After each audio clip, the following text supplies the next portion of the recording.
Yo. Bam.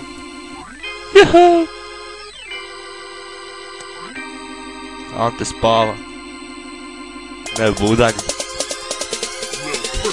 Tekstovi lajnovi pucaju kao šavovi, znanje šaljem na traku jer znam da sam najbolji. Moja scena su kvartovi, moja sjena su najbolji. Verbalno pucam po MC-ima dok me grlo ne zaboli. Verbalni odmetnik pucam riječima kao odjetnik. Imam bolesniji mozak nego Einstein i Kopernik. Oprez s tim jer majke je pod visokim naponom. Opet ni napusti primanja, majka se zove Žuvjevi zakonom. Zato pročitaj to u novom prilogu enciklopedije, trava prava, uz kilo banana cijelo vrijeme meni na pameti je. Kod otkopavanja rive su otkrili planet majmuna, skužili da je zrcalo pa je ispala zabuna. Majmuni bez razuma čupaju dlake sa zuba, četnici biže od Pavelića u guzi i baruta. Imam sjebani mozak, ja sam verbalni mozak, nisam u fotelji pa zato nisam poznat. Mozak ko zna, on sada gdje je, al uvijek prepozna bolesne ideje.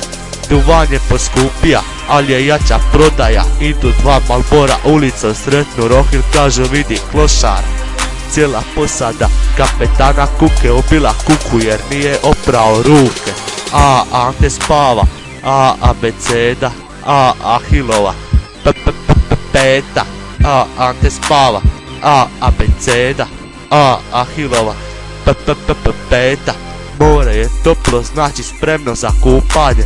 A Ante spava, Ante budanje, Ante tužanje jer ga je Žuvi zgazija na Pro-Evolutionu. Kad se vraća od doma naša mačku gušenu, kako je za pršutom slinila, mačka je zapela za sajlu, a svi su mislili da je samo ubojstvo počinila jer se sviska saskinila. Mačka je sa pršutom mjesec dana u konobi dimila. Onda je došao CSI dicmo da se sazna prava istina. Mačka je bolovala od pršutofobije, a pršut je dobija 10 godina robije. A pršut se ubija, zapravo on se pojeo, našli su ga u postaji čačkalicom iz Bodenog. Pandur je reka da ga je pojao u samoobrani, mi smo policija, kodeksu odani. Pandurija viče pozdrav jer sam policiji poznat, jer sam sa kesicom bombona išao kroz grad.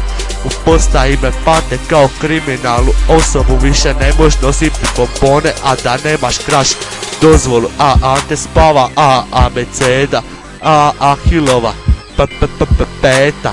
A Ante spava, A abeceda, A Ahilova, Peta. More je ladno, znači spremno za kupanje. A Ante spava, Ante budanje. More je ladno, znači spremno za kupanje. A Ante spava, Ante budanje.